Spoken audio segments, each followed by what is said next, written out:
Hi, I'm Tira Mitchell from engraver.com, and I am set up to do an interview today, which I hope will be the first of many, with someone who's been doing some very interesting jewelry. And his name is Dave Hillman from Great Bend, Kansas. And I'm going to ask him some questions and find out about this cool washer jewelry that he is working on and has posted online. So, hi Dave, how are you doing? I'm doing well. Thank you very much. Looking forward to this. Okay, and I got that right. Great Bend, Kansas? Yep, Great Bend, Kansas, right in the middle of the state. Little small town, maybe 15,000 people. Okay. Doing some fun stuff. And you're a jeweler and have been for many years, right? Yeah, I've been in the jewelry business since I've been 15 years old. Worked for a local jeweler here at Dawson Jewelers. Been at it for quite a while, learning as much as I can. Okay, and how did you get started in jewelry? How did you come to this profession? Actually, my mother and my brother worked in a jewelry store when I was younger, and they moved on to do some other things. And I started as a cleanup boy at a local jeweler here at Dawson Jewelers when I started, and kind of worked my way up. I was 15, and I'm like, I need a job, and I thought this is interesting. And pretty soon, I got to do like watch batteries and some like machine engraving things. I really enjoy this, and from there, I just continued. I was still in high school when I studied for my graduate gemology degree, and just got opportunity after opportunity and took advantage of them and continued on to where I am now. Cool. So what is the favorite thing that you do as a jeweler? What do you like to do the most? My favorite thing probably be the stone setting size right now. I really enjoy stone setting and taking something that doesn't look like anything and then really making something pretty out of it afterwards. It's a very satisfying feeling. Okay.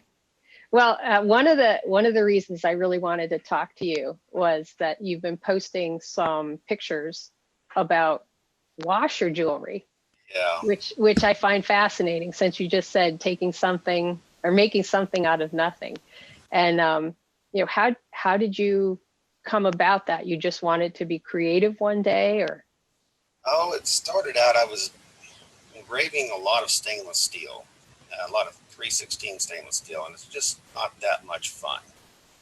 And I wanted to work on some practice things, and I was looking for something. I just happened to have some of these washers laying around, and I wanted to work on some different border ideas.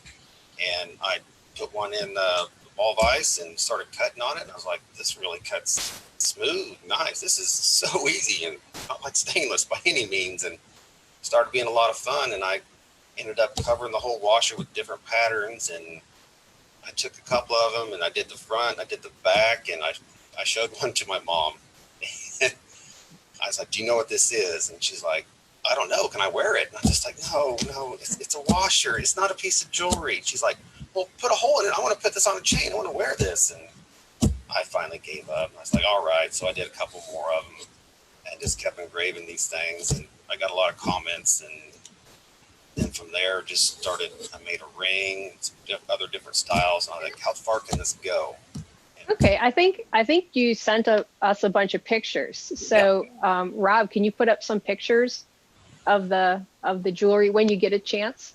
Yeah. He's gonna pull up the file. Okay.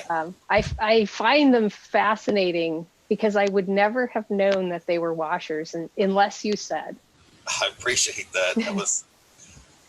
So this is what, two of them that you have put together and then stone set down the middle? Yeah, these are two that I welded together. Actually, I domed them to make it like a roundel.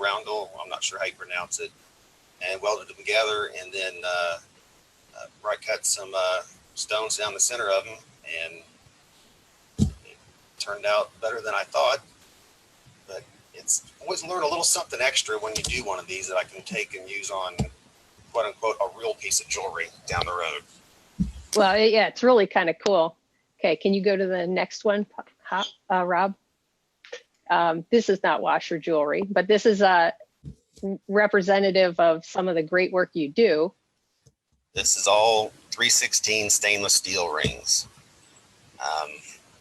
Setting gemstones in stainless steel is a bit of a challenge, but there's a lot of good things you can learn. But still enjoyed it, and just these were all just practice ideas. None of this was for anyone. This was just something I wanted to do. It's pretty cool for practice, though. Thank you. Just, I mean, it's really neat. And you have what, copper inlay there? Yeah, the two have a copper inlay. It was a pattern I'd seen somewhere, and I wanted to try it, and I got a little carried away, and then ended up making an eternity band and doing all different types of stone setting around it, channel setting, bead setting, all kinds of things. And just because I wanted to try the one finish on there, it kind of snowballed into something else, but it was a lot of fun. Okay. Next one. This was cool. This was on your your Instagram picture or something. Yeah, this was a gift for my boss, and I've engraved both sides of it, just some different patterns. And I don't know if you can see in the photo or not, but there's stones that are channel set in the knob that adjust the width back and forth. And that's then really cool. Set one in the top thumb screw, or I don't know the proper name of it or something. But yeah, that was a lot of fun. It was just fun to take these things apart and make them custom and make a fun little gift out of it. Okay. Let's see the next one here. Now this one is real, right? This one's real. Yeah, it's got about 1.5 carat diamond in the center, and if I remember right, probably 1.7 to 1.8 millimeter diamonds around the outside. It was an item that I engraved. It was to match a photo someone had seen of something, and it was to make a copy or something very similar to it. And this is what it turned out to be, and pretty happy customer. It's beautiful. I'd be happy. I'd wear it, you know. I would wear it, sure. Okay, next, please. Now, this one is a washer. This is a washer too.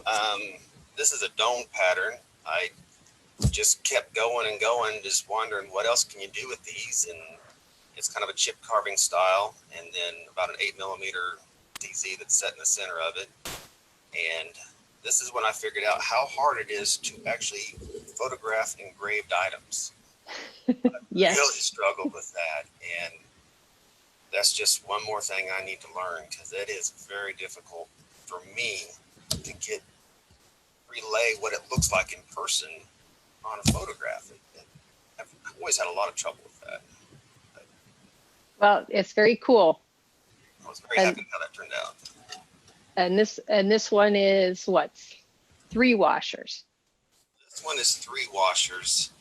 I was trying to push it a little bit farther and see what I could come up with, and I kind of had an idea, and it's been welded together with like an Orion machine. But I did a brass inlay in the center to set the center stone, and then bright cut some small stones around that, and then it's kind of a domed washer around that, and just went for it, and found out how difficult some of these pieces are to hold on to. And the problem with making something out of a washer is that the ultrasonic, acetone, and heat are not your friend. They will tarnish it very quickly, and it causes lots of problems. And then you end up going back and doing something over. So I really had a bit of difficulty getting it assembled. But now, do you put when they're finished? Do you put a clear coat or anything on them, or no? They're just going to tarnish. These actually, if they don't get wet or worn, they stay pretty well without tarnishing. That's surprisingly. But if someone tries to wear it as a piece of jewelry, ironically, it starts to turn colors and tarnishes very quickly. So, no, I don't put any coating or anything on there. I guess if someone wanted to try about 3 layers of plating, with a copper plating and a palladium plating or something, you might be able to get it to hold up a little bit better. But Okay. I just really did them just to amuse myself, quite honestly. Okay. Next one. This is your shop, yes? Oh yeah, this is a bench view here at the store. I've got a little bit of everything on the bench there. Quite a collection of tools. One side I use for welding and filing, sanding and stuff. And the other side's for stone setting and engraving. I've got a kind of a custom metal shelf on the engraving side. That's been And that's on the left there. on the left, yes, on the left side. It giving me kind of something to brace everything on, and it really has helped cut down vibration and makes a big difference when you're using carbide gravers and stainless steel, and cut down as much vibration as possible, because that's a headache that can be. Okay, cool. All right, next one. I'm not sure what order they're in. That's I'm seeing them as you're seeing them here. Okay, yeah. So this is a better view of your big steel shelf. Side. Yeah. Yeah. Cool. All right. Looks like home. Yes. Yes. Yeah, put a lot of time in there. Yeah, and this is this is that ring from earlier that has the stainless steel and the copper inlay. Just showing a couple more views of the different types of stone setting ideas I wanted to practice and try out. I really like the idea just to make the piece to practice this way. It's really cool to put 4 different settings, try out new things. It really looks cool. Thank you. That was kind of the goal. It was a lot of fun to do, besides the stainless steel part. Okay. It was a bit of a challenge. Next one. And these are, this was the chip carving one you did. Yeah, this was, it's a view of starting out with just a plain stainless steel, like 316 stainless steel band, and the layout process of doing one of these chip carvings. And it was a really good process to learn, and how much torture a graver can take, and how much torture an engraver can take. That it was basically a rough out idea and this type of chip carving, and then after it's done in a final cut with a different type of engraver. And I got I think this is actually photos of the very first time I did this style in a ring. And you did this one recently, or is this back away? This is an older photo of what I've done this ring a couple times since then, and it's definitely speeded up the process, but okay, it was a torture for me. Okay, next one. It's cool though. I really like this one. This one just showed up this week, right? Oh yeah. The picture. This is another washer. I was holding one and just thinking, I've done rings, I've done all kinds of stuff and pendants, and what else can I do that does not look like a washer? And thought, well, let's try a flower. So I just kind of went after it, and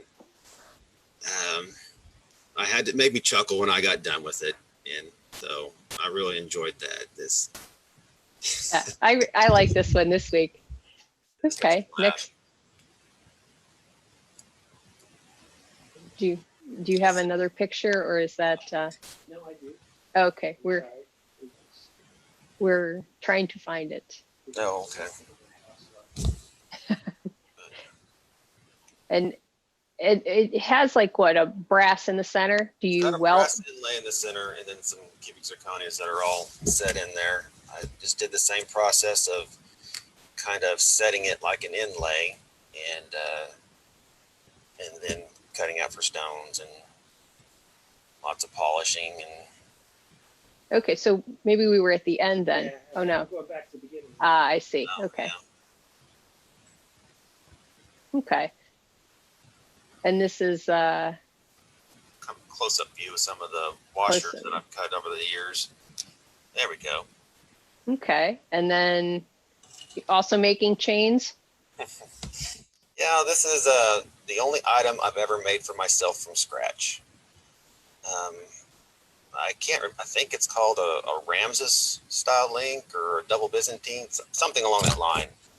I had seen a video of someone making something like this, not necessarily a tutorial, but kind of showing someone working on the bench doing that. And I thought, that's really neat. I wonder if I can do that. And just started figuring it out and playing with it. And I think it's probably about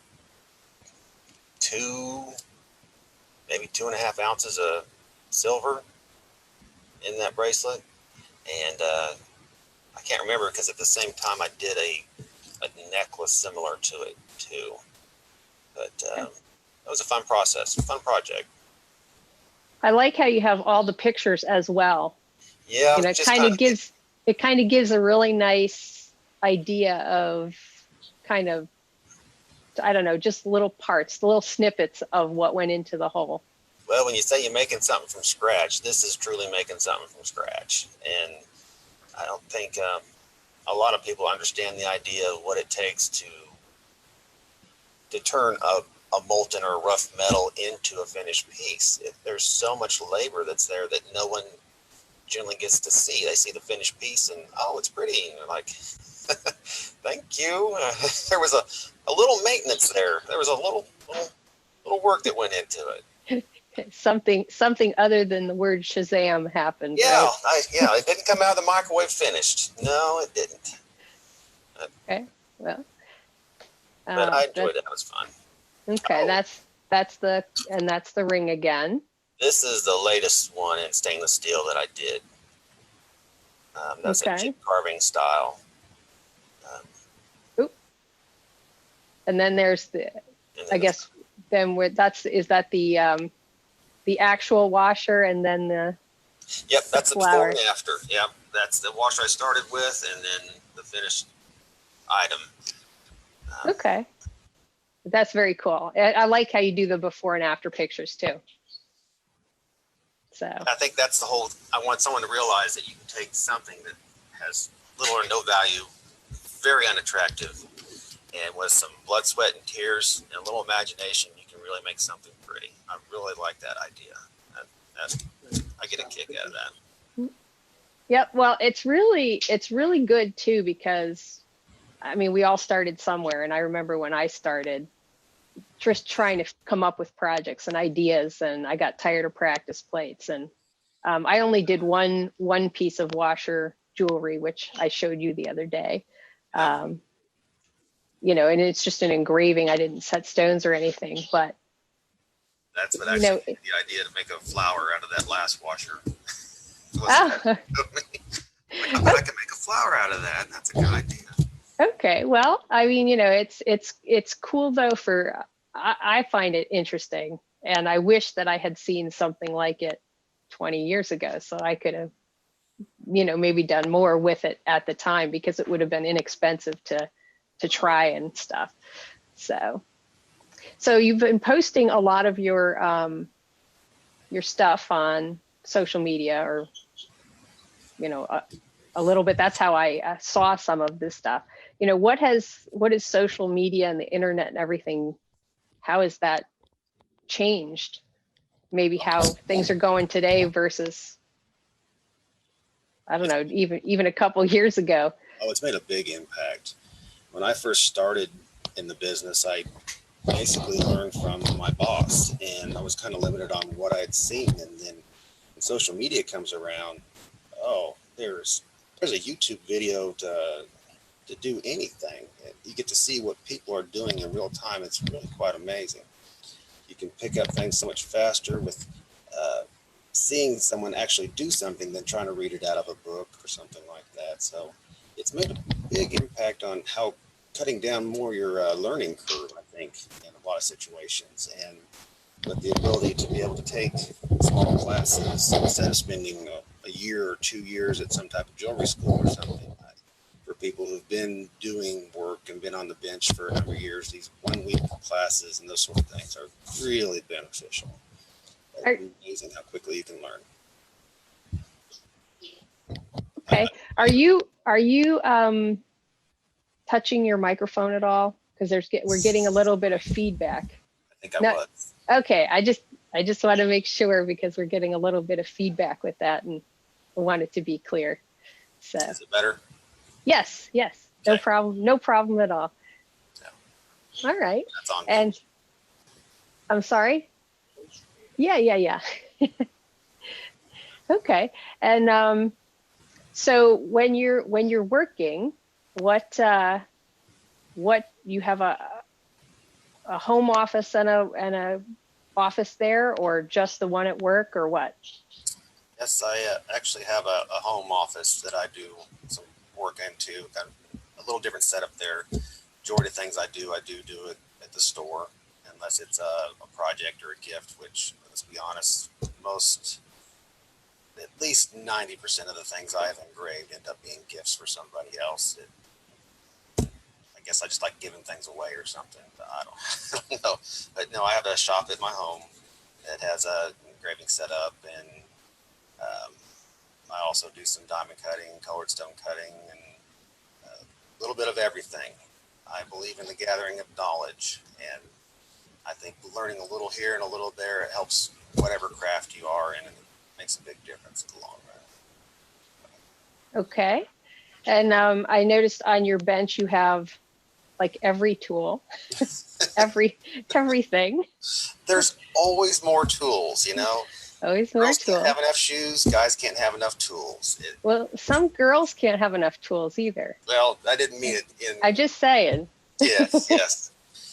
Everyone likes to collect things. Yeah. Okay, and I know you have a newer tool, a pulse graver. Yes. Because you were one of the first people to.